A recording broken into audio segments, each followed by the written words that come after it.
Globalisation के process को और भी ज्यादा इजी बनाने के लिए वो कौन कौन से ऐसे फैक्टर्स हैं जो रिस्पॉन्सिबल है। तो मेरे हिसाब से और बुक में जो दिए गए हैं दो प्रोसेस दिए हुए हैं। एक नंबर 1 है टेक्नोलॉजी और दूसरा है इसके अंदर लिबरलाइजेशन।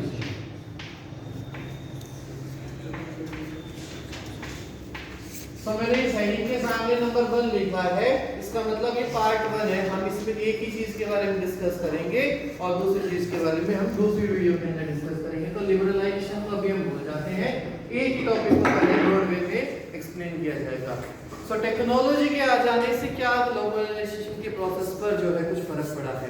देखिए ग्लोबलाइजेशन तो एक ऐसा प्रोसेस है जिसके अंदर सामान का जो है ट्रांसफर हो रहा है, लोग इधर से उधर जा रहे हैं, आ रहे हैं, इंपोर्ट और एक्सपोर्ट हो रहे हैं। क्या सिर्फ ये ग्लोबलाइजेशन के हेडिंग के अंदर ही ऐसा हो रहा था? पहले नहीं हो रहा था भारत के अंदर? हो रहा था भारत के अंदर पहले भी सामान को जो है एक जगह से दूसरी जगह पर आदमी लेकर के जाते थे, ट्रांसपोर्ट करते थे, लाया करते थे, इंपोर्ट और एक्सपोर्ट हो रहे थे। ग्लोबलाइजेशन तो अब हुआ हमारे देश में, मतलब ब्रिटिशर्स के जमाने में भी हमने देखा सामान लेते थे, ब्रिटिशर्स आने लगे थे ट्रेड करने के लिए आते थे ईस्ट इंडिया कंपनी से लोग। सो ऐसा क्या हुआ कि टेक्नोलॉजी के आ जाने से ग्लोबलाइजेशन का प्रोसेस जो है वो इजी हो गया। तो हमने देखा है ग्लोबलाइजेशन के अंदर लोग ट्रांसफर करते हैं, मूव करते हैं एक जगह से दूसरी जगह पर। तो उस समय जो मोड्स ऑफ ट्रांसपोर्ट था,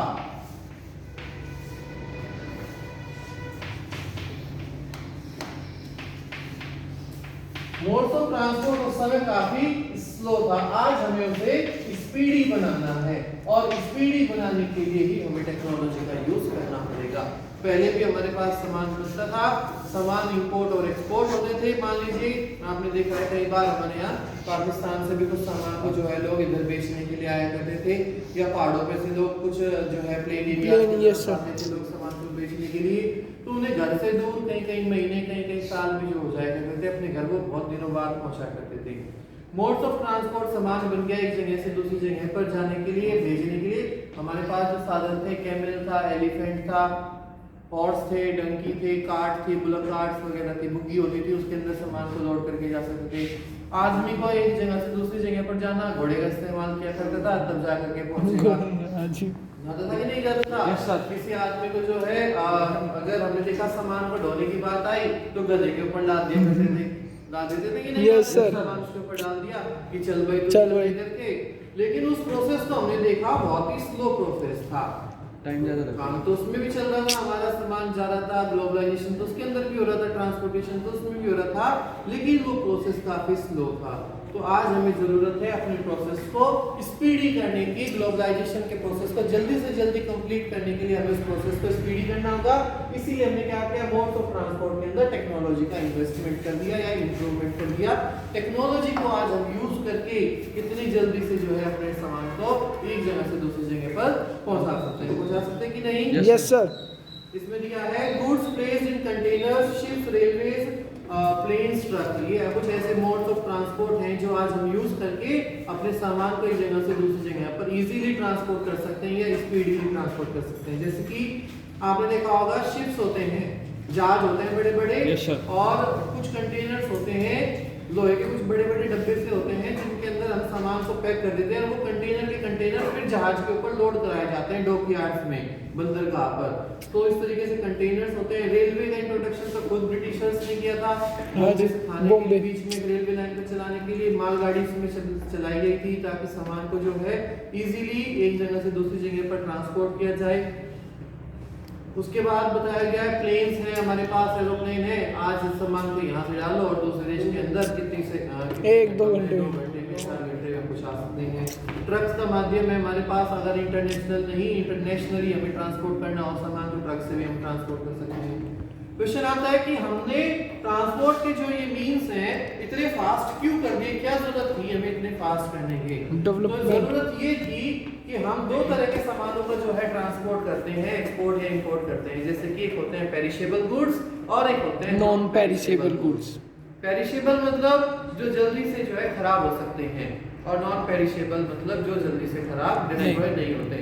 मान लो कोई लोहे का सामान बना किसी फैक्ट्री के अंदर और हमें उसका क्या करना है, एक्सपोर्ट करना है, कहीं दूसरी जगह पर भेजना है। तो लोहे के सामान को चाहे 10 दिन रख लो, 50 दिन रख लो, 100 दिन रख लो, कुछ भी बिगड़ेगा नहीं।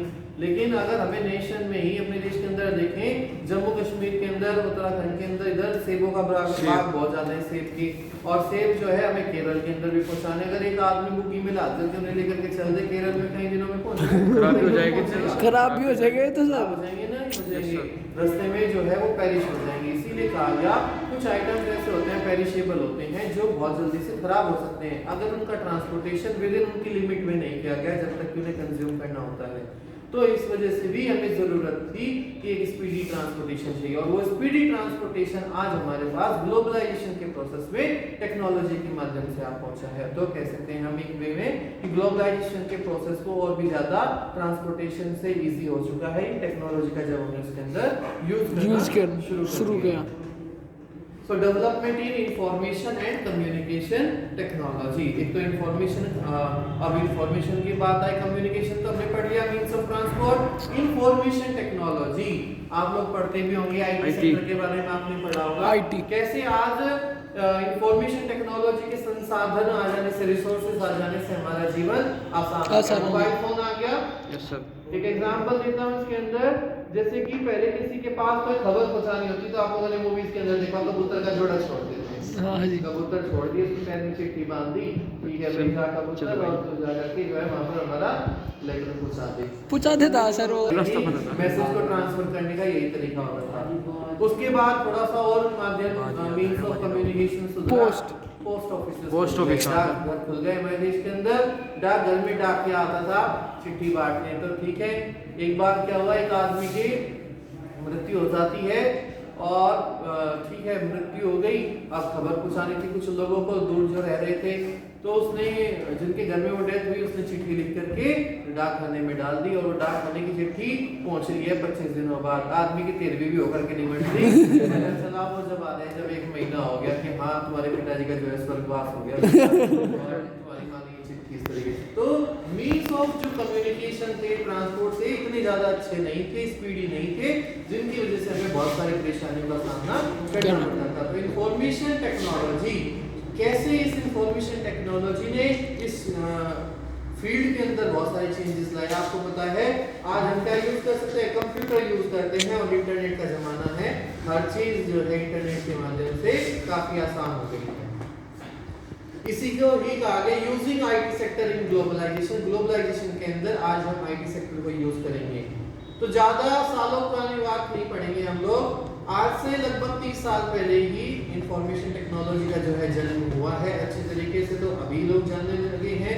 और देखो लॉकडाउन से सब लोगों ने इंफॉर्मेशन टेक्नोलॉजी का कितना ज्यादा यूज करना शुरू कर दिया, वरना उससे पहले भी करते थे, कम करते थे। लेकिन आज से 30 साल पहले की कंडीशन तो अगर हम देखें तो उसमें इंफॉर्मेशन टेक्नोलॉजी का जो सेक्टर था उसमें कुछ भी हमें पता ही नहीं था।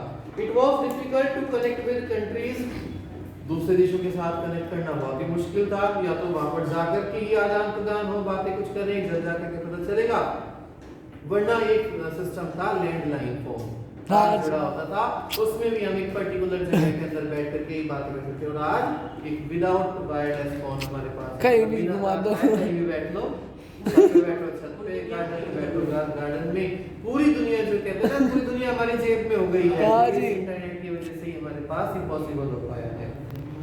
एक एग्जांपल आपकी बुक के अंदर दिया है, एक मैगजीन पब्लिश कराने का हमारे पास ऑर्डर आता है, या फिर एक लंदन की कंपनी है जिसने भारत के अंदर लोगों को एक मैगजीन पब्लिश करने को कहा कि लंदन के अंदर जो रीडर्स हैं वो भारत की मैगजीन्स को पढ़ते हैं, भारत के अंदर क्या बातें होती हैं, क्या उनका कल्चर है, किस तरीके की यहाँ पर रीति है लोगों की, क्या उनका कस्टम है, ये सारी चीजें जो है लंदन के अंदर लोग पढ़ना चाहते हैं। तो लंदन की कंपनी ने भारत के आदमी को मैगजीन पब्लिश करने के लिए ऑर्डर दिया।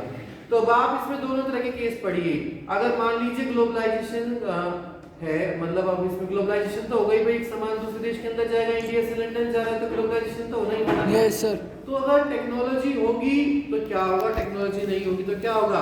पहले हम बताते हैं कि टेक्नोलॉजी अगर नहीं है तो इंडिया के अंदर पहले तो लंदन वाले का आदमी को आना पड़ेगा, आकर के वो यहाँ किसी मैगजीन कंपनी के ओनर से बात करेगा कि भाई तुम हमारे इस तरीके से हम ये बात चाहते हैं, तुम उस मैगजीन के अंदर प्रिंट करो, वो यहाँ स्टे करेगा, इतने दिन तक वो मैगजीन प्रिंट होगी और फिर उसे वो कैरी करना बड़ा मुश्किल होगा ये सर। लेकिन अगर हम इसी कंडीशन के अंदर इंफॉर्मेशन टेक्नोलॉजी का यूज कर दें तो कितना अच्छा ये या इजी प्रोसेस हो जाएगा।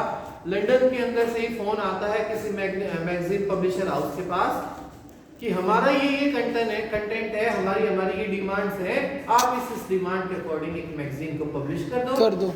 इंडिया के पास मैगजीन पब्लिशर के पास फोन आ गया, उसने फोन पर सारा कंटेंट नोट डाउन कर लिया और एक मैगजीन का जो है कंटेंट पूरा तैयार होगा कि क्या उसके अंदर छपना है।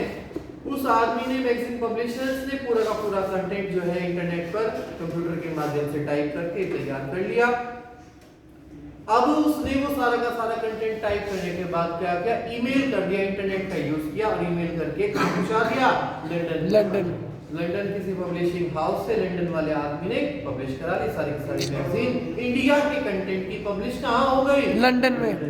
क्या क्या हमने इसके अंदर use of technology. Yes sir, internet use of technology से वो आदमी ना भारत के अंदर आया और ना भारत का आदमी कोई वहां गया, लेकिन उसके बावजूद भी हमारे कनेक्शन रिलेशन बने कि नहीं बने? Yes sir. हमारी मार्केट इंटीग्रेट हुई कि नहीं हुई? Yes sir. हुई है, हमारी मार्केट इंटीग्रेट हुई। तो कहते हैं कि ग्लोबलाइजेशन के प्रोसेस के अंदर अगर हम टेक्नोलॉजी का यूज करते हैं तो ये जो इंटीग्रेशन ऑफ मार्केट हमारा एक मेन मोटिव है कि हम दूसरी की कंट्री को, इकोनॉमी को जोड़ सकें, तो वो भी हम टेक्नोलॉजी के हिसाब से कर सकते हैं कि नहीं कर सकते? Yes sir.